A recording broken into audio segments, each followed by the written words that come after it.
Well, hello, everybody, and welcome to the Filmmakers Roundtable Season 2 premiere. I'm Thomas. Yeah, I'm Dylan. I don't know what to say. It's been a while. I've had all this time to think about what to say when coming back for season 2. Yeah. So, How you doing, Tom? I'm doing good. Stuff has happened. Yeah. Before we continue, so Ryan is going to come back for this season. He was going to be appearing in this episode, but his family stuff came up at the last minute. Next episode. And hopes out to Ryan. Yeah. Good thoughts, good vibes to him. Mm-hmm. Why is it doing that? Next episode, I guess we'll just say it already. We're going to do Avengers predictions. We were going to do it this episode. Avengers Endgame predictions. We were going to do it this episode, but I really want him to be on it. Ant-Man is going to crawl up Thanos' butt and expand. That is the only way that the Endgame could end. Oh, I can think of another way, but we'll next episode. So. I had to get the meme in there somehow. I suppose it could do that, but okay. Well, it's, All right, back to how we're doing. I'm Yes. doing okay. Working on what are we working on? I'm working on another documentary. So I talked about this with you the last time I saw you. So so I'm doing that. I'm not going to say what it is right now, but I think it'll be good. So I'm working on finding contacts right now and scheduling interviews or just meetings in general. So gotcha. Let me know when you need help. I'll come down there and help. Cool. And also went to Don Wettrick's Star Ed Up meetings. He had one down here in Johnson County in Franklin. Oh, did he now? Yeah. So at just right next door and above Greek's Pizza, which is where we went afterwards. So really, yeah. So when was this? Like a couple of weeks ago? Yeah. Like pull up a calendar, the 14th. Yeah, March 14th. I need to go pay that man a visit sometime. Yeah. Well, at dinner, not that many people showed up. It was a couple of former students that worked for him, and just me and Ryan and the middle school, the former middle school assistant principal, Mr. Really? Betts. Mr. Betts was his name. Mr. Betts? He was there? Yeah. Yeah, he was awesome. I liked him in middle school. Yeah, a couple other guys from the city. So, because they're talking about, they're working on modernizing the city, so succeeding. So, but anyway, yeah. But he did remember that name, Don Wettrick. He's doing a lot of good things. Yeah, he did say. He did say that he wants to take a trip up to Lafayette and visit you. Yeah, he was talking about that, and I told him, just let me know whenever he's coming up, and he should be able to ride along with me on my job. Nice. So, cool. Yeah, that's all I've been working on. So I'm finishing up a book. That's what I've been working on for the past 2 months. What kind of book? Oh, it's a book that I wrote back in middle school. It's there's a certain genre name for it, but it deals with vampires. Oh, cool. Mm-hmm. Not the sparkly kind. Hmm. But yeah, I wrote it in middle school. Actually finished it before freshman year of high school, or finished it during that year. But I went back on it. It was an absolute train wreck. Granted, I did write it as a kid. Yeah. So I've decided to rewrite it, and it's been coming. I'm a lot more proud of this one. That's good to hear. So. Mm-hmm. Granted, it's a first draft, so it's a little rough around the edges, but I like where I'm going with it. Nice. So. Also, I noticed since you're not living at home anymore, you're working on your beard. Yes. I discovered that when you shave, you don't have to shave everything. Yeah. Because I had the issue that I've got a neck beard. Yeah. So it dawned on me, wait a minute. What if I just shave the neck? Oh my god, I look so much better. Yeah. Because I hate how my neck beard looks, and I think a lot of guys do. Yeah, I hated it too. Like I'd often shave it. Well, there was one time I did like back when I had the full chin strap. I did like I shaved like the neck, but then I left like a little groove here of hair. Uh-huh. I didn't even keep it for like 24 hours. I was just like, oh, this is awful. Next morning I woke up, I shaved it off. So, Well, what also spurred me to grow this out was because at work we were having a best and worst mustache competition. My supervisor and a couple of others, one of our producers and one of our photogs, we were. Hold on, give me a second. I need to close out of something, or else I'm gonna get bugged with notifications on this. cut this part out. Yeah, there we go. Now we won't be getting any notifications, but yeah, they were getting together to see who could grow the best and worst mustache. And because I started late, I think I'm gonna win worst. Yeah, mustaches they're tough when it comes to beards. I think this is the longest I've kept the mustache actually since I accidentally shaved the chin strap. I grew the mustache out. I was like, hey, I've always wanted a goatee, so now it's like really starting to come in. So shut up, eBay! Shut the fuck up, eBay! I sold my Kindle finally. So, But you sold your Kindle, nice. Yeah, actually it was my grandfather's, but anyway, beards. Ever since I grew this, I've been this is the longest I've kept the mustache. I think usually I grow it like for like I think most like 3 weeks I would keep it. I was just like, and then it would get like all itchy, and then I'd shave it off. So I still trim. You gotta groom. That's another thing you gotta learn. You gotta groom. I'm definitely at the itchy part with this, but this is the longest my beard has been out, and this is the longest the mustache has been out. Yeah. And I'm just waiting. I'm gonna grow it out a bit more and see how well I look. Yeah. Well, your first grow out isn't always the best. So. Yeah, you're right about that. In fact, it never is. So gotta trim it up and groom it. You gotta take care of it. Yeah. So this book, thought about how you're gonna distribute it? Well, I've been thinking. I was thinking about going to a publishing house, but my girlfriend Amy, she just recently published a book via a self-publishing website. Really? Yeah. It was for an assignment for school, for her university. She had to write a story that was so many words long, and they were going through this website called blurb.com.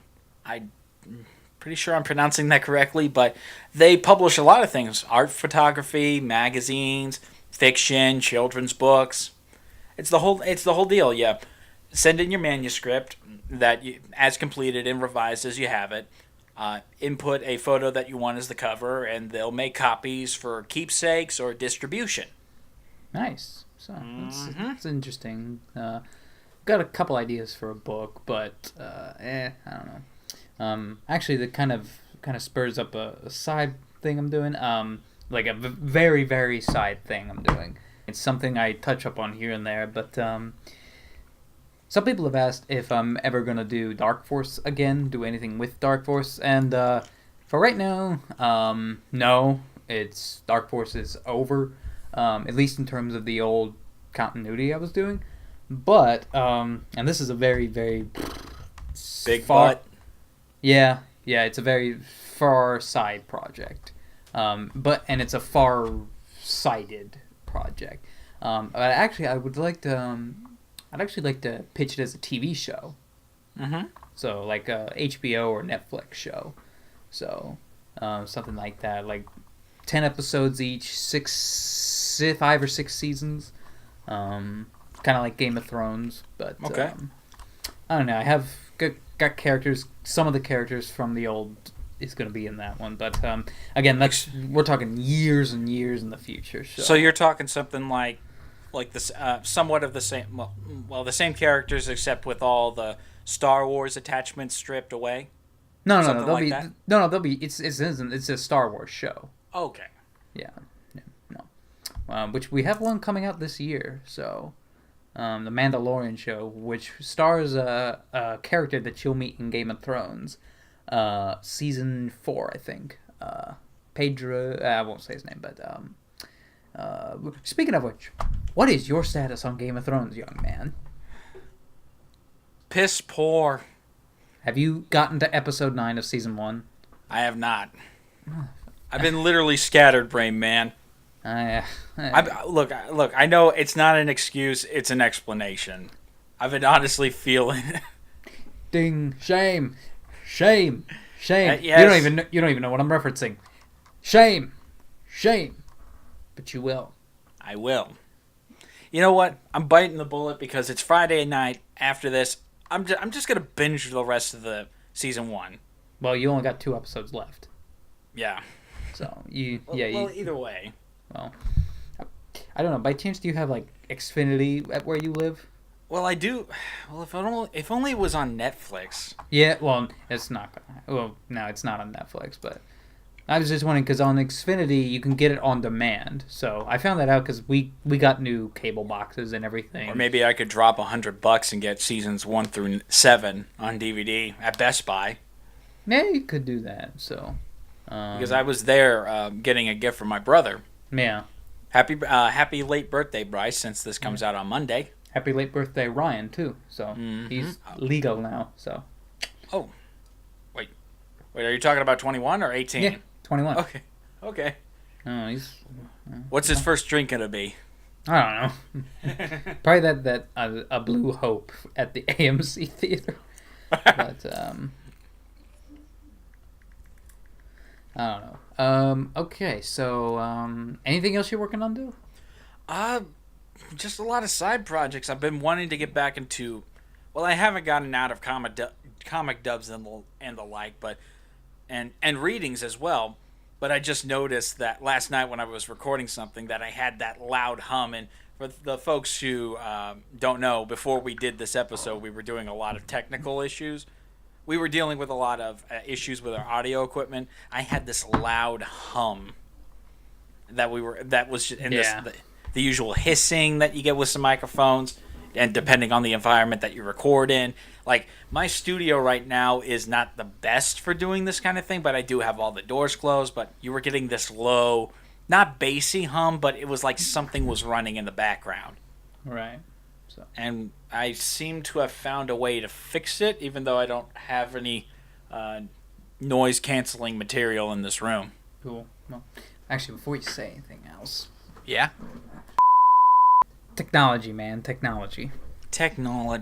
My monitor died. I need to get an AC adapter for it. And I found out that the image was pretty dark, so I had to change the image. So, first part of this video, it's going to be dark. Sorry. So I don't know about this this whole setup, because it's just my window and everything's not much going on. So, but I don't know. I like where my desk is, just so maybe I just need to find a better way to mount my camera. So, yeah. Live and learn, man. Just take what you know from here and improve next time. Downside of us being in different locations, we don't have a studio anymore. So yeah, it comes with the territory of living in a different city.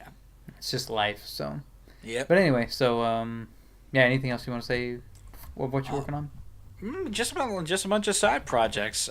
Ones that I've been meaning to get off the ground again, and others that have been in limbo for technical reasons and the like. Yeah. Because the means that I wanted to do them with aren't the most secure way to do them without giving too much away on one project. That's how I would describe the reason it's in limbo, is because I need something for it to do. I need something to do it, but the means of getting it aren't the best secure, and they become extremely outdated. Yeah. So, I guess if there's nothing else to say, let's move on to movies we've seen. And when we do that, I wanna give a special shout out to something I shared it with you a little bit ago. Yes. I don't know how I came across this video. Is 10 years old. I don't know how I came across it just now, or just today actually. I nearly forgot about that until you showed it to me. It's a live action After Today from a Goofy movie. Yeah. So I don't know. Which I just found on DVD. Nice. And I just heard recently that they're going to put on Blu-ray. It's not on Blu-ray. No, Yeah, fuck. well, they are. I heard there were plans to do it. Okay, it better be on Blu-ray. So Yeah. so I gotta pick that up. I haven't seen it in a long time. Like, as a kid, that was the one Disney movie that I did not have. Yeah. I had to go to a babysitter in order to watch it. Yeah. I always had an extremely goofy movie. That's the one I had as a kid. But yeah, what Um, Tom is talking about is a group of people, a group of friends, and a lot of people came together and made a Yeah. shot-for-shot remake, live-action remake of the After Today segment in a Goofy movie. Yeah. So It is really well it put says together. here. I found an article, and the video is actually right here. Get off of there. Okay. This video required $100, borrowed camera, 90 plus supportive friends and family. Final Cut Studio. Does that even exist anymore? Probably in some bootleg or in some computer where it's still installed on. Yeah. 6 months of lining up all our free time and a lot of image earing.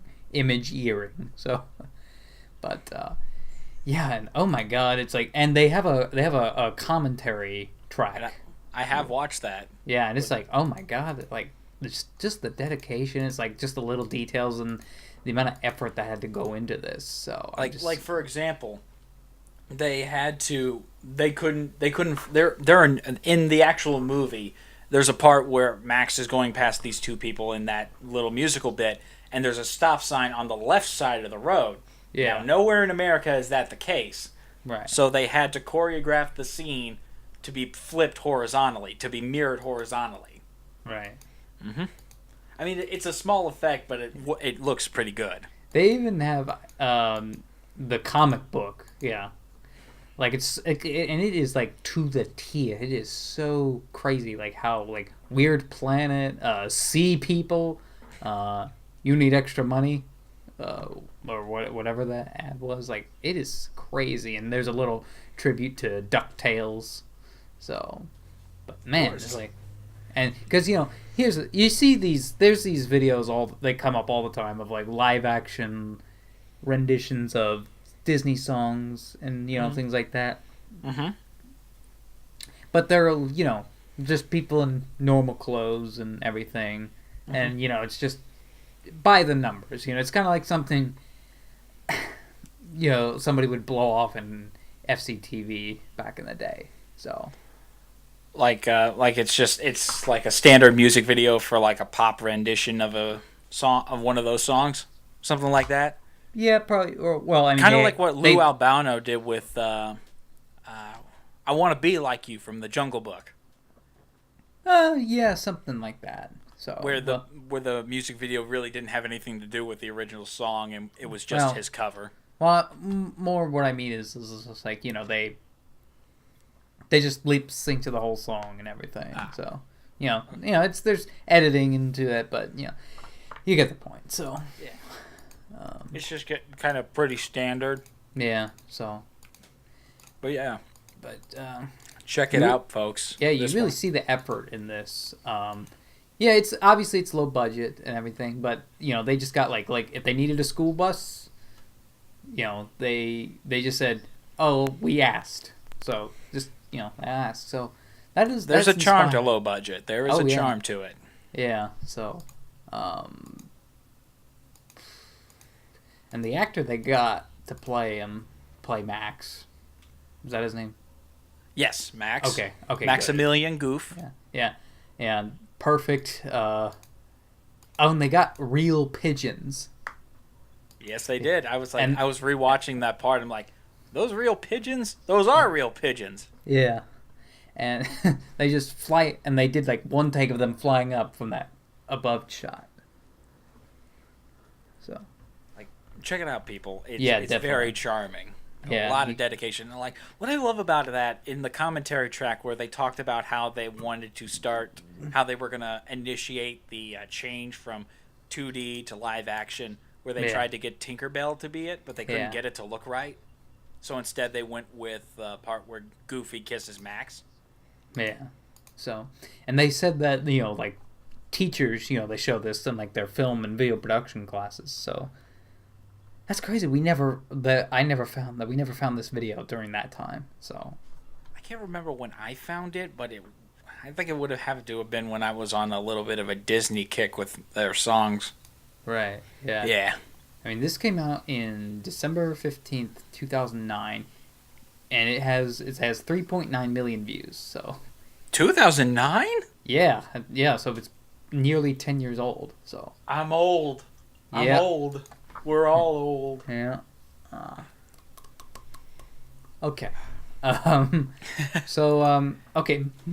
Now on to movies we've seen. So what'd you see during? I kept my ticket stubs. Cool. What'd you see during the hiatus? What I saw during the hiatus outside, here are the ticket stubs of the stuff I've seen up here while in Lafayette. Well, let's go in order. Dragon Ball Super Broly.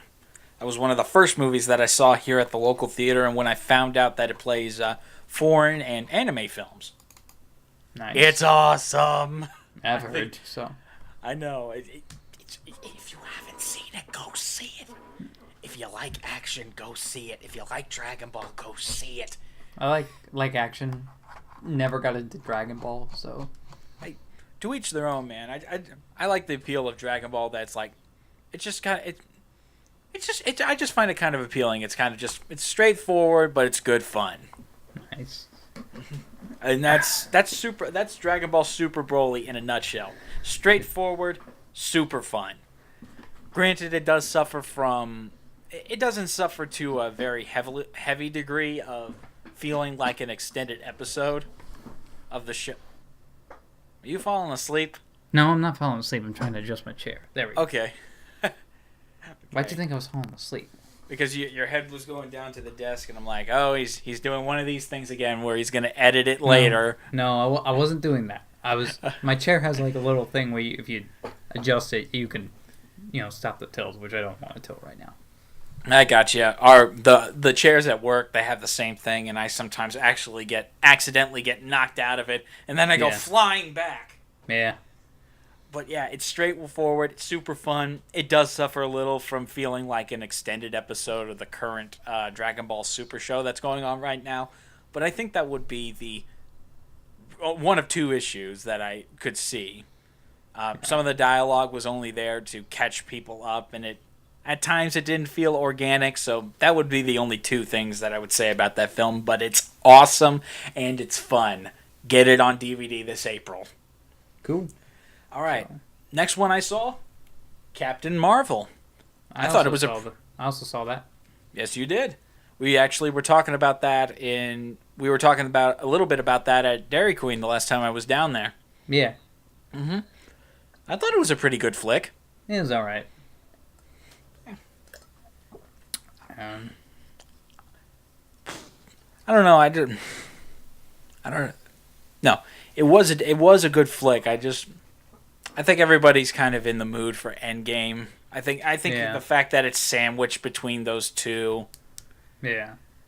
But we do have to establish Captain Marvel given Infinity War's ending, but I think we're feeling the effects of not only the fact that we're probably coming to the end of the trend of superhero movies, comic book superhero movies, but also the fact that Captain Marvel is sandwiched in between the Infinity War and Endgame.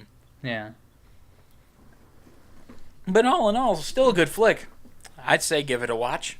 Cool. Yeah, I'd say so too. But yeah, and we'll kind of goes in more to this in the next episode of the Rhyme. But it's like, where do you go after that? So, I mean, we got Homecoming this year, and there's like Dark Phoenix coming out, but that's X-Men. X-Men's its own thing. So. And they're saying that they're gonna.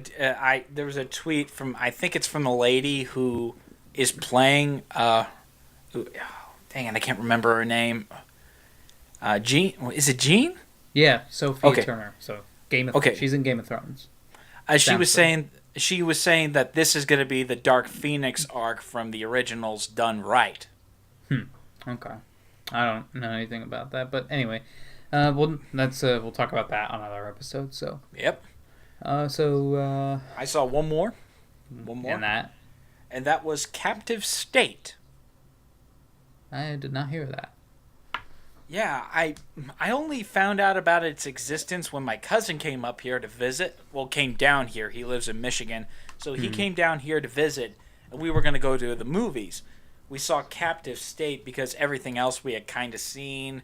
One film he was on the fence about because he thought it looked good, but it was kind of over advertised a little bit, so he wasn't entirely sure. So we went to Captive State, which we didn't know anything about. We hadn't seen any trailers or commercials. Like, even on YouTube, I haven't seen any commercials for it, but Yeah. it was actually pretty good. It was actually a pretty good flick. What's it about? Like what? It's about essentially the world being conquered by aliens, except we're allowed to have legislators. Like, the aliens are basically our overlords, but each country has a collection of legislators that communicate, that report to these aliens about everything that's happening, and the aliens are mining Earth for its natural resources. And captive states refer to these. So basically, the reverse District 9.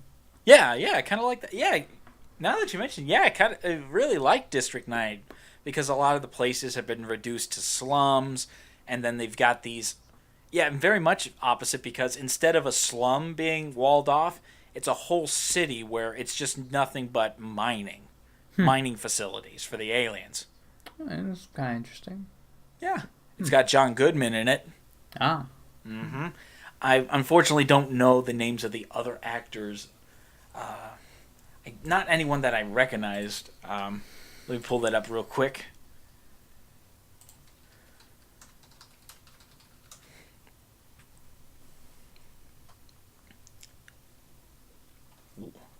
Huh. That's odd. Well, we got Madeline Brewer, John Goodman, as I said, Ashton Sanders, and Vera Farmiga. Outside of John Goodman, I'm not familiar with any of those actors, but there is one person that I am familiar with, and I'm kind of surprised that he was in it. Who's that? Machine Gun Kelly. For those who are well versed in their rappers, Machine Gun Kelly famously did a diss track on Eminem, and then Eminem fired back. And Machine Gun Kelly's like, I believe he's more of an underground rapper. He's not too mainstream. Yeah. So he took a shot at Eminem, and that was what put him on the map for a while until Eminem dissed him back. So I didn't know he was an actor. Like I could have sworn that I remember watching the diss video out of curiosity. Because I listened to a little bit of Eminem here and there. So I figured I would have recognized him, but I didn't. I just found the Captive State on the AMC website, so... You're going to go give it a look? Might just do that, so... I thought it was pretty interesting. So yeah. So that's the movies you've seen? Yeah, outside of... Oh, one more. Okay, actually, just one more. Last one I'm going to talk about. I just saw Galaxy Quest at the Artcraft Theater. I did see that, not at the Artcraft, but I did. I knew it was coming out, so I was just like, okay, I'm gonna watch this. So I actually saw it at my girlfriend's house. So we are people from the Theremin race, and we need your help. Yeah. Like, I remember seeing the commercials on VHS tapes that I had as a kid for certain movies. I can't tell you which tapes because it's been so goddamn long, but I always remember those commercials for that movie. Yeah. And it's like, how come I never watched this before? This is amazing. This is funny. Yeah. It was hilarious. It's like Spaceballs. You watch 100 times. Exactly. And like, when you should have been there at the theater, man. Yeah. Like, there were a ton of people there. I bet. Never surrender, never say die, never surrender. Like, every time that was said in the movie, the people would chant that. The entire theater would say that. Like, they were all for it, man. It was awesome. It's like the clean version of going to see the Rocky Horror Picture Show. Because for those who don't know, showings of Rocky Horror Picture Show are infamously crazy. Like, people are up in front of the screen reenacting scenes as they play out on the screen. Everybody's dressed up. My dad has been to one of those midnight premieres once. Huh. Wow. Yep. But yeah, but yeah, Galaxy Quest. It's like it's hilarious. It works.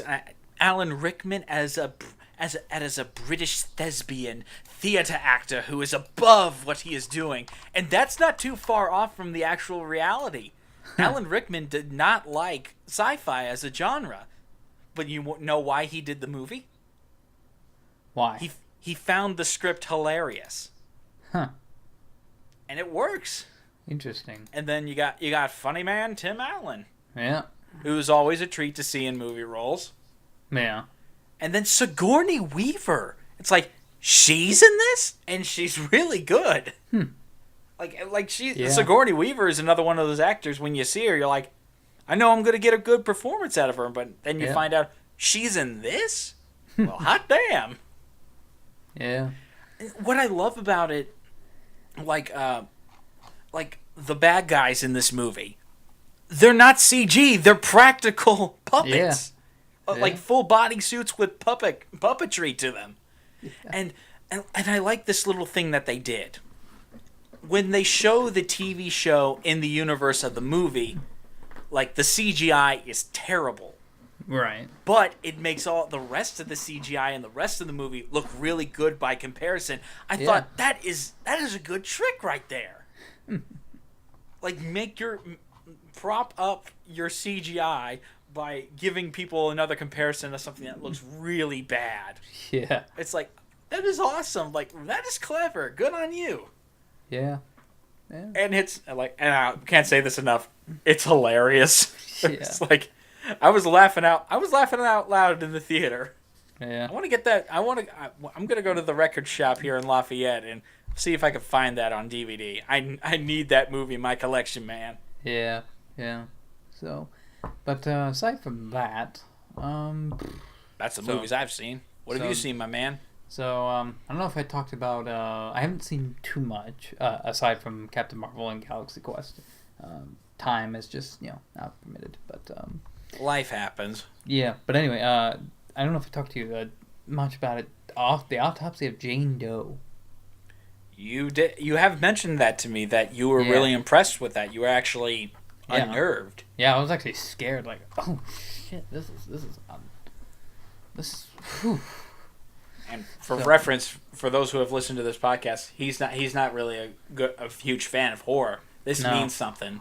Yeah, it's like, because usually I just find that they're just cheap, because the last horror movie I saw was, we both saw it, Don't Breathe, and I was just like, yep, no, don't like that. And it was crazy is that everybody else loves that movie, and that's fine, that's totally cool, but good lord, it's like even people like Red Letter Media, and James Rolfe, the people I thought that would be the most critical of that movie, they always like, oh, I really like it, and I'm like, huh.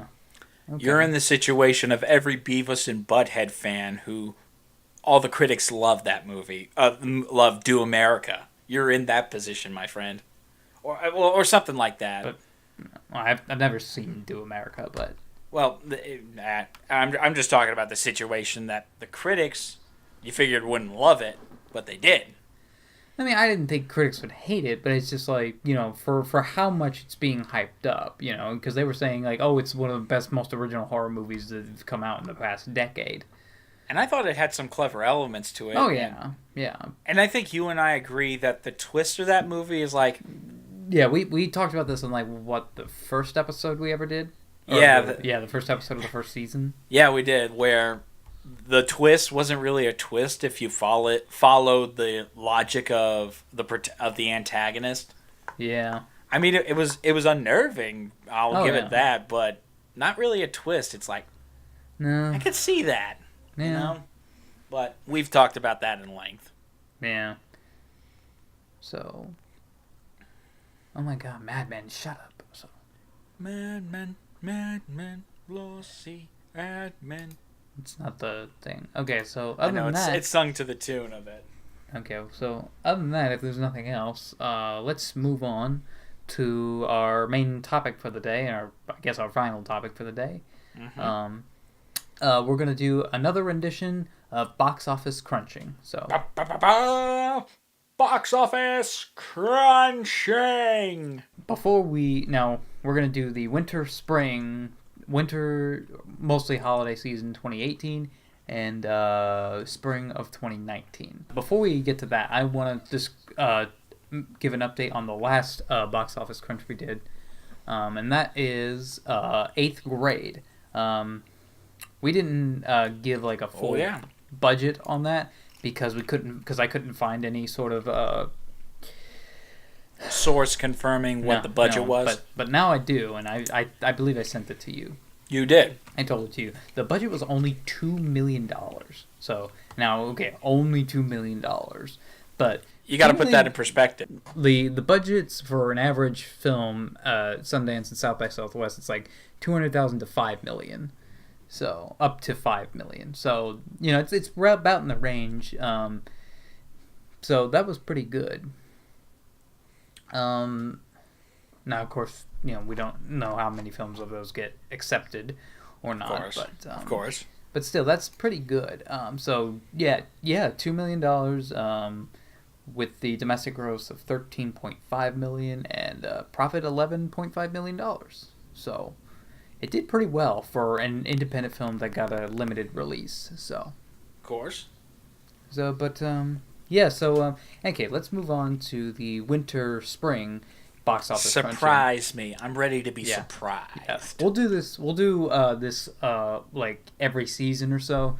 Like maybe next season we'll cover the summer movies that are coming out. So winter, spring, like I said, mostly holiday season 2018 and spring 2019. So just movies that have just coming out this past few months. Okay, so I have 10 movies, or 9 movies. So 9 movies. What film do you think that has come out so far in this time period has bombed? So, or actually, before we say that, remember our ground rules. We take the production budget, times it by 2 for marketing, and then take the worldwide gross, and then divide that up, and then see if it gets a profit or loss. So, of course. Not the case with every movie. They're approximate numbers, but it's a good rule of thumb. So, anyway, what movie do you think that has come out in this time period has bombed? I'm trying to think.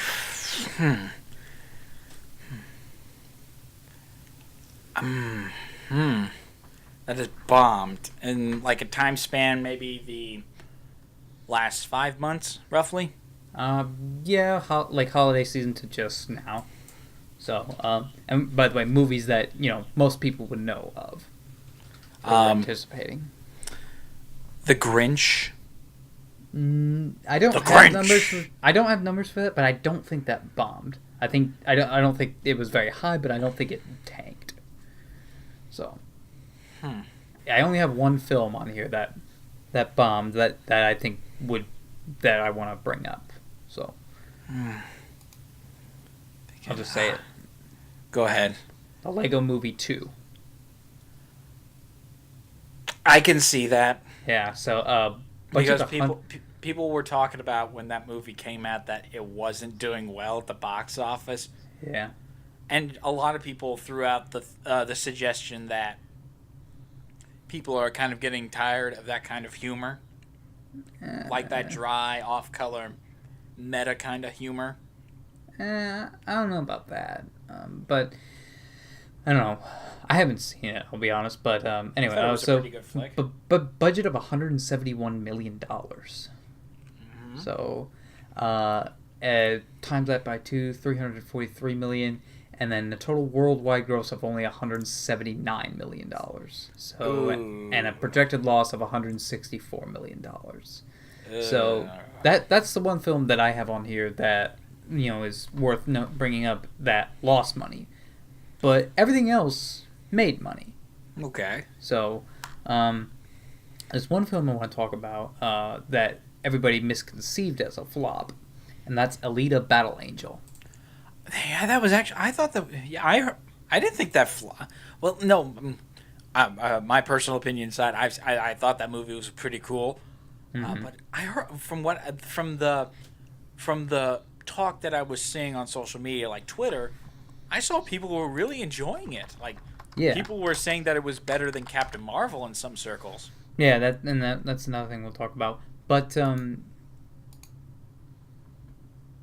the but everybody says it's flop. Budget of $170 million, 340 with marketing, and total worldwide gross of $394 million. Profit of 54 million, so very small profit. Yeah.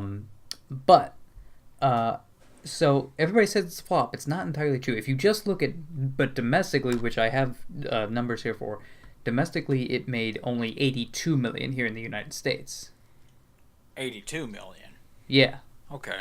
So, but overseas, be it China or wherever, $312 million. That's what they were saying. China's the new market. No, We don't know what's going to be a big success over there, but people are gunning for that Chinese market. whether it was China, and there's a couple other films on here that fit that, but besides the point. So yeah, so that's interesting. We'll come back to Alita, but Good to hear about James Cameron having a hit like that under his belt. And Rodriguez. Mm-hmm. He hasn't had one in a while after Sin City 2. Yep.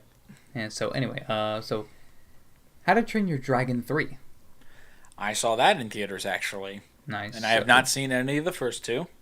Yeah, so $129 million, 258 with marketing, and then a worldwide gross of $466 million, profit $440 million.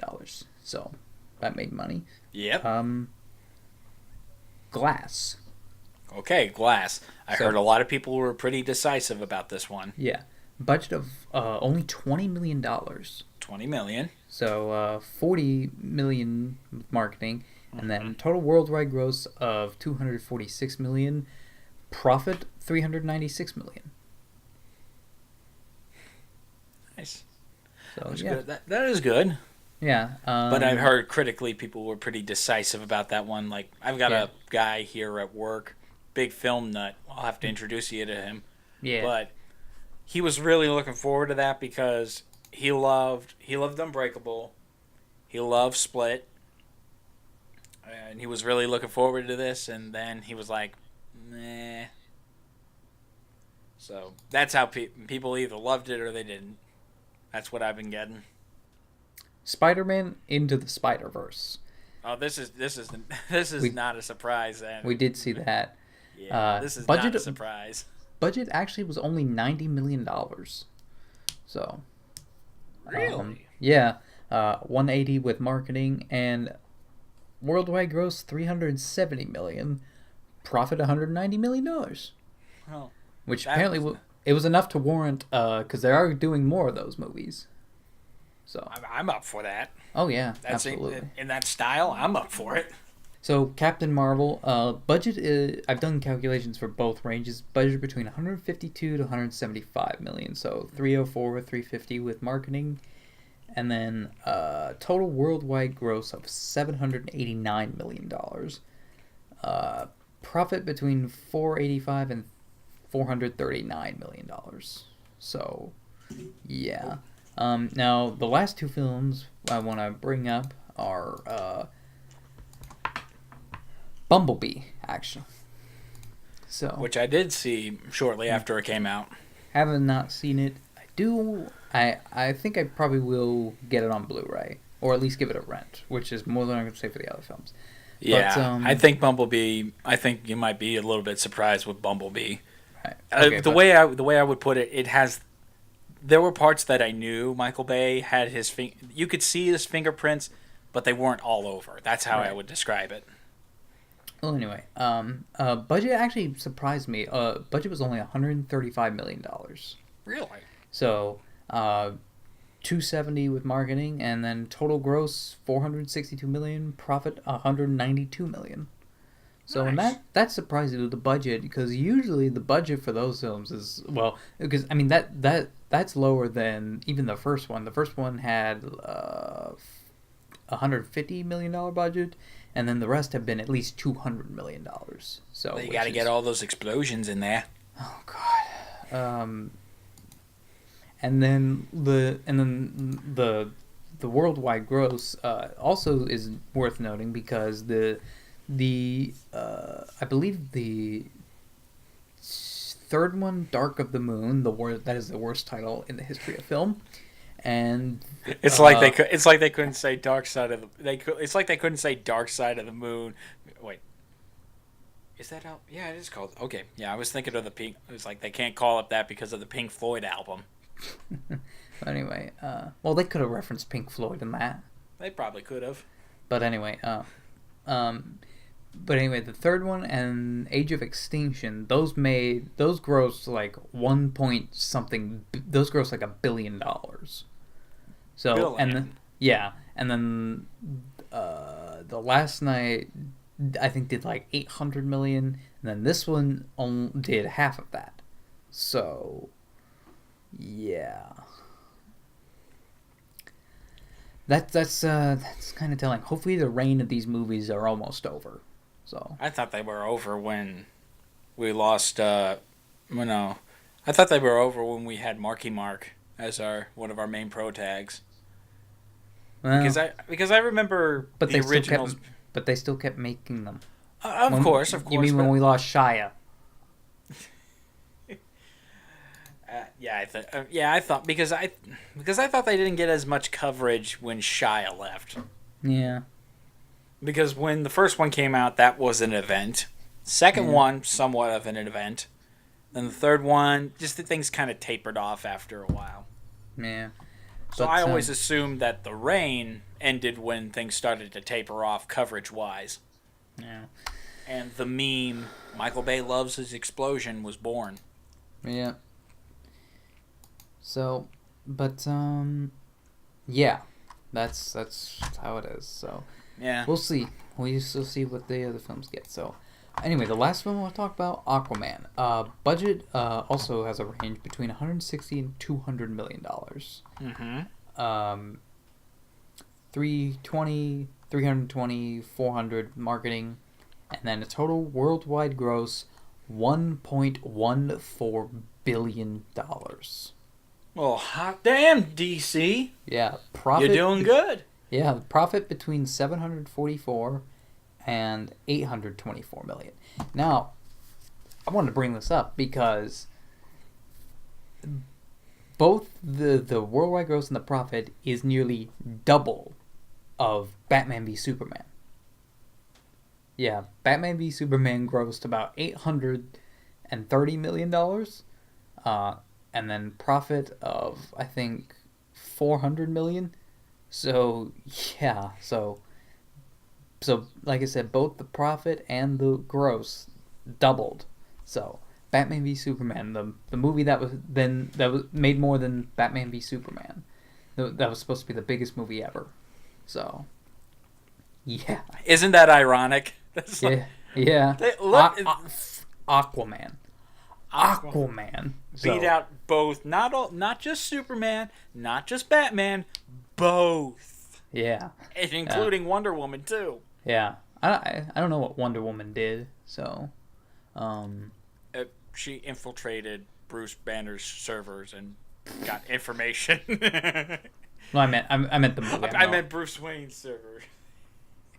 I don't know what that did. Oh, you're talking... Oh, yeah. I was talking about BVS. Right, I wasn't talking about her movie, which I don't know how that did. Well, I know it did critically. It did well, but box office wise, I don't know. Yeah. So that is interesting. So, like, Aquaman, like, we have beats out soups and bats. Yeah, it's like Aquaman. Somewhere, Brandon is fuming. because Aquaman beat out the Batman. Yeah, we got the guy that beat Batman v Superman is also the guy that spawned Activate Torpedo Mode. Oh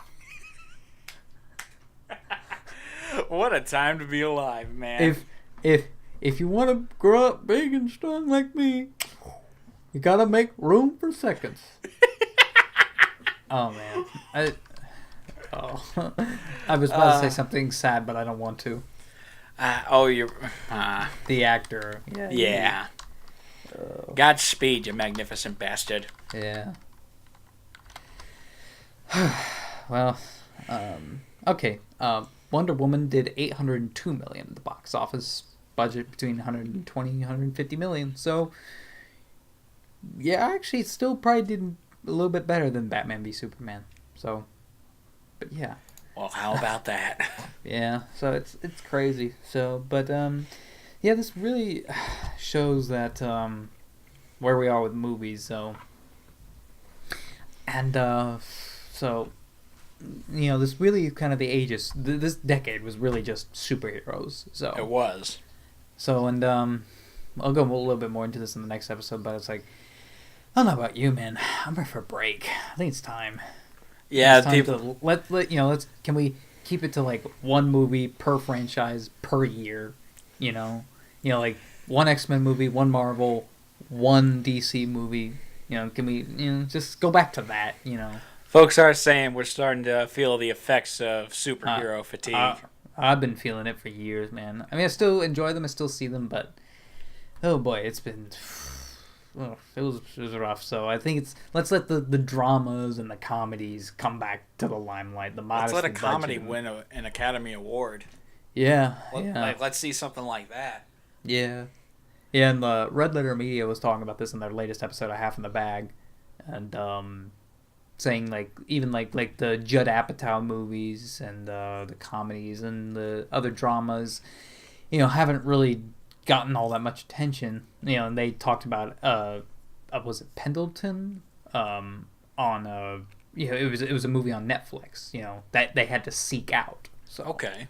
That they never heard of. So I want to check that out. So might talk about that next. But yeah, it's crazy. So what I want to see again. What do you want to see again?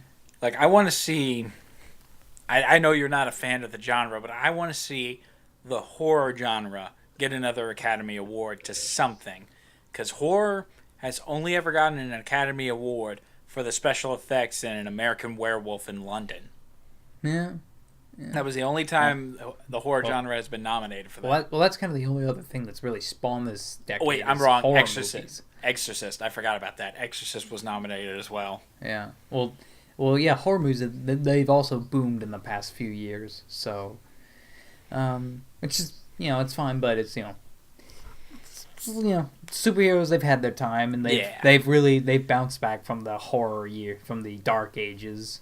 Trends come and go. That's what people say. Yeah, so, like I said, time for, let's let the other, other genres come back in and, sweep. Let's just hope we never see Shaquille O'Neal dressed up in a plastic suit saying, "I've never made these."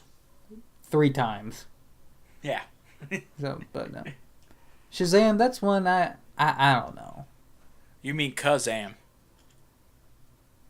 No, Shazam, that's coming out this year.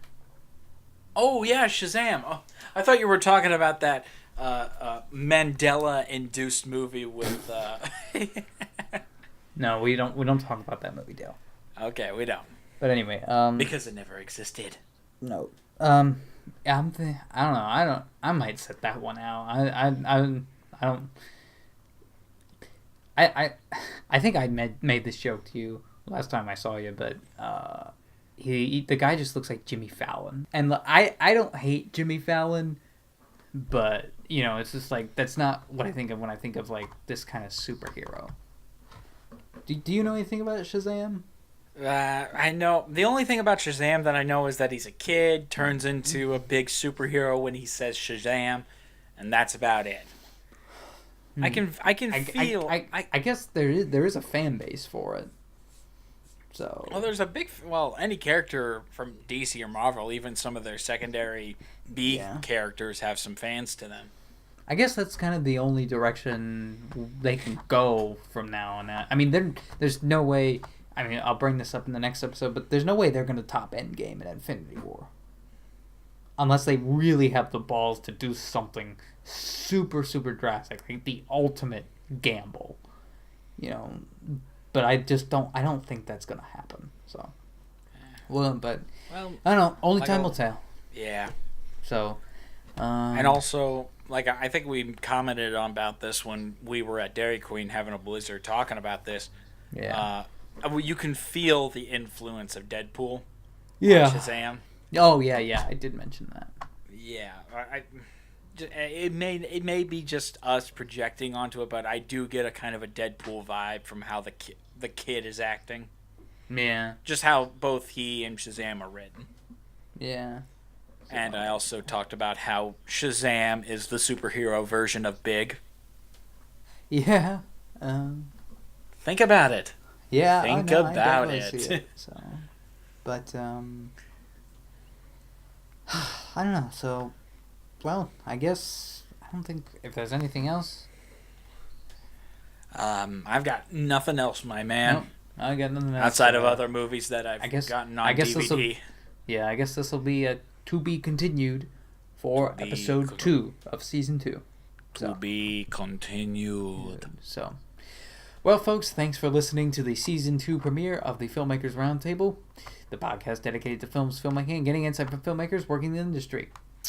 Yes, please leave your feedback in the comments below, and be sure to check out any links that are in the description below to our Twitters, our YouTube pages, and anything that we talk about, articles, videos, or what have you. Please go check them out. Leave your feedback in the comments below, because the only way we can improve is by what we notice in looking back on these episodes and what you guys let us know about. Thanks again, everybody, for joining us today. This is Tom and Dylan signing out.